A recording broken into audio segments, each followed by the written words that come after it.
How's it going, guys? My name is Zach with the Movie Castle, and today we're going to be taking a look at Are You Scared from 2006? Because of course it is. I don't know what happened in the year 2006, but if there's an obscure horror movie, usually direct-to-video, so many of them came out in that year. Don't know what happened. Interesting phenomenon. Anyway, this is directed by Andy Hurst, stars Alethea Kutscher, Erin, Consalvi, and Brad Ashten. And this is a pretty unashamed knockoff of Saw. It's clearly trying to be Saw, and it would be tempting to say that this is a low-budget version of Saw. However, I wouldn't say that, because if you guys cast your mind back to before the Saw series was able to get like Samuel L. Jackson, back in part 1, it was actually really low budget. I mean, the whole series kind of started off as a joke how location scouting was so hard that they wish they could just chain their characters up in one room, and then that idea kind of became the first movie. Saw 1 was actually really low budget. So I can't really call this a low-budget knockoff version of Saw, and I just have to say a not as good version of Saw. Yeah, it's one of those things that I think filmmakers should study. Find a low-budget movie that it was good enough to have a mockbuster, watch the two back-to-back, and that really gives you a perspective as to why one is so much better. And I think Saw, you had the colors and the music and the editing. It had such a cool sense of style.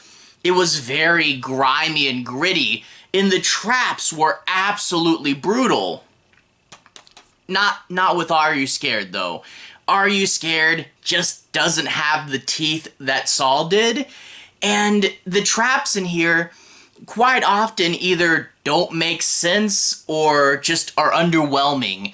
There'll be a few times where you look at a trap and you say, couldn't you easily defeat this trap by doing this? And yeah, you could. So all the traps in here just aren't super scary, and you really need them to be gritty and over the top and scary, but quite often in here they're a confusing mess. The only good trap is the one on the cover, the double drill trap. Basically, two people sit on a chair, there's a track in front of their face with a drill going towards their head. They have a switch that can turn off their drill at the expense of turning on their partner's drill. Basically, you can live if you screw over the other person. Good trap, makes sense. Good, right? It's the only one. All the other traps are kind of messes, and it's kind of sad. Now, that being said, that's kind of the tone for this movie. Like, this is the kind of movie that makes the average audience feel like they're CinemaSins. Every minute or so, there'll just be some huge bump in the road, it feels like. There'll be either weird acting or a character decision that doesn't make sense. A trap or a plot point just won't be explained well enough or doesn't quite work.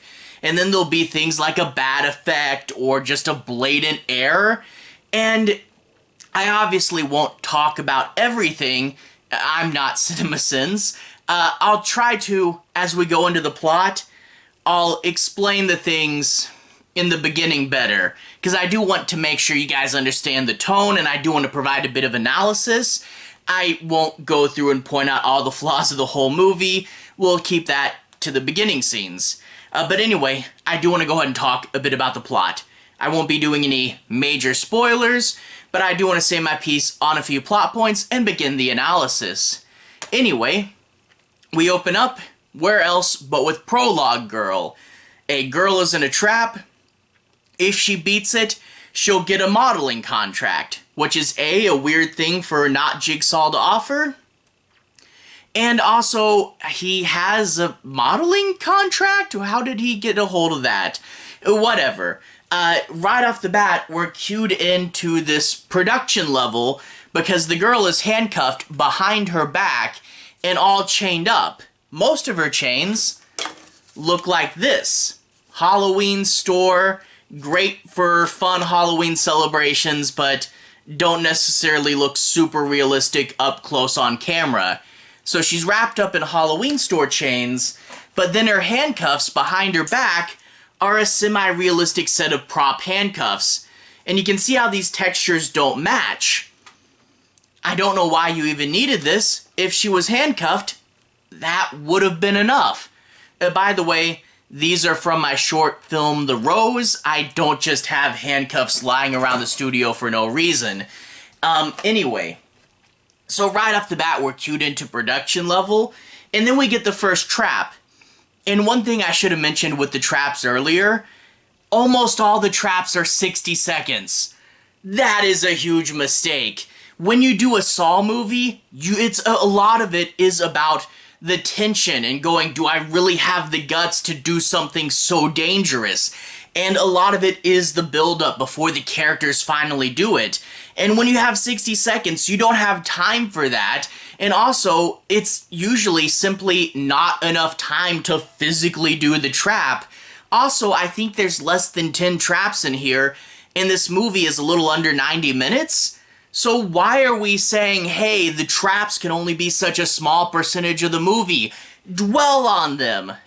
Whatever.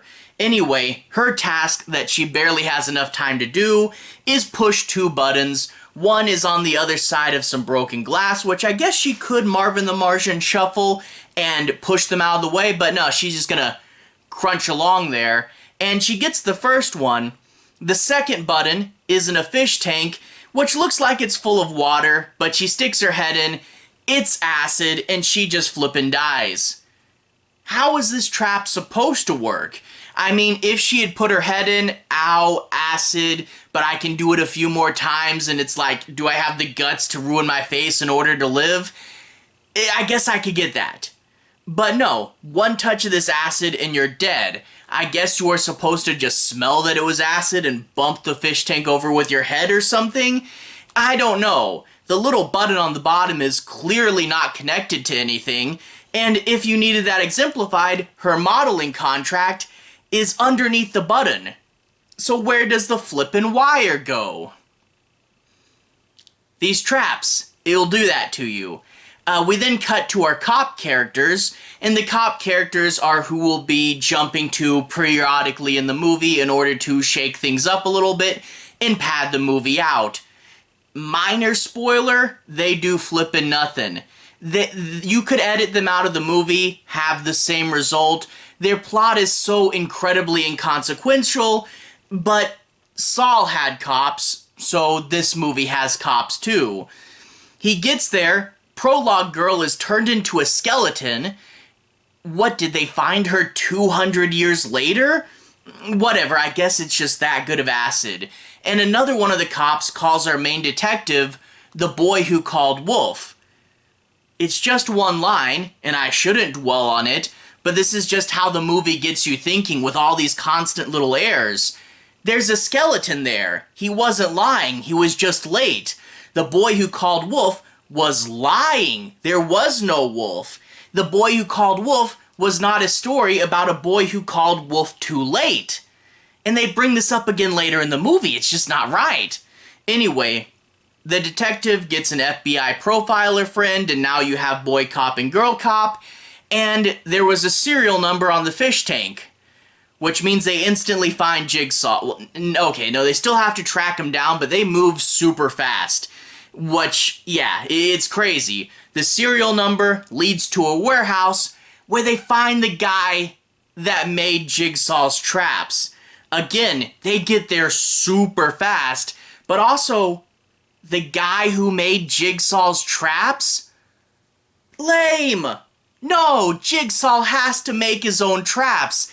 It is so super lame that he contracts out the work to do his death traps. Did no one see that?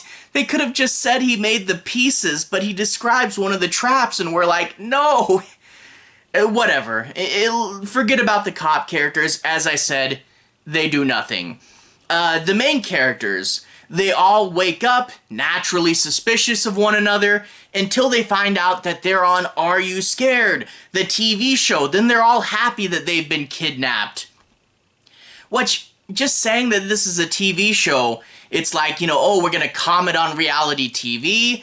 I guess that gets you a little bit of new ideas, but this is quite quickly dropped, and kind of sad that they don't explore this further.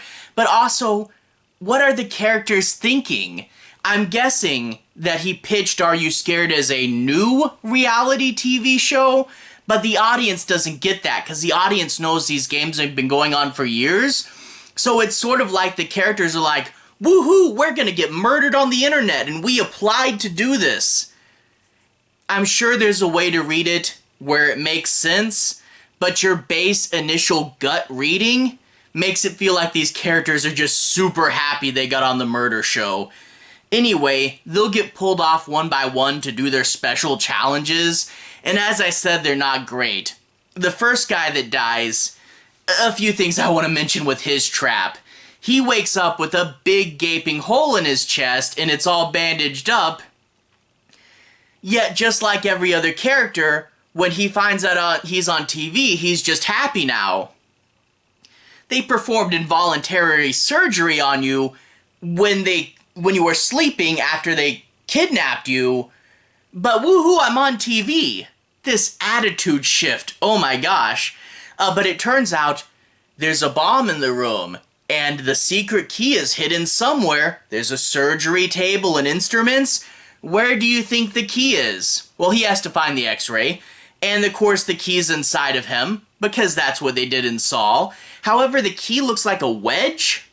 I don't know why it doesn't look like a key. I think there was a weird communication, because 60 seconds, obviously not enough time to do surgery, boom, he blows up, but there's like a little squib that comes out of him that makes it look like he got shot before he blew up, and I think they couldn't decide whether the bomb was in him or the key was in him. It's a weird trap, and explosions aren't really a Saw thing. There's also a tube of anesthetic next to him, which is completely worthless because you need to be awake enough to do the surgery. And he describes, varying levels of anesthetic do different things, You could be paralyzed, you could die. Well, I don't want any of those levels. I need to be awake to do surgery. Why did you introduce this anesthetic? Stupid traps that don't work. Quite quickly, they do figure out that they're in a for reals game, and they try to find a way to defeat Jigsaw. You have your main girl and her fear, because they told the contest what all their greatest fears were, and they play their audition tape. Her fear was that someone would find out her secret, which really, reality TV, how would you, if this was a legitimate show, what would they do with that? But it does lead to a Saw reveal, and it's a pretty decent reveal, and I think, it's kind of something interesting at the end of the movie. It doesn't save it, but hey, it's something. And overall, the rest of the movie, it's horror movie junk food. It's fun enough. Don't expect anything great, and at times, it'll just blatantly not make sense. I mean, I won't dwell on it, but I will briefly mention the rat trap. Jigsaw does not explain it, and I had to go back and, rewind and figure out what she was supposed to do in the rat trap. And by the way, easy solution around it, but whatever. Anyway, Are You Scared? Not great. But as an ironic time with a B horror movie, yeah, you can have some fun there. Wouldn't recommend it seriously, but it was cheesy, and other than being constantly irked and every now and then wanting to yell at the movie, I thought it was kind of cheesy fun, and, it was a good time watching it. Anyway, to everyone who's watched so far, thank you for watching. To everyone who's liked and subscribed, thank you. You really are helping the channel out. I'll leave a relevant playlist on the bottom.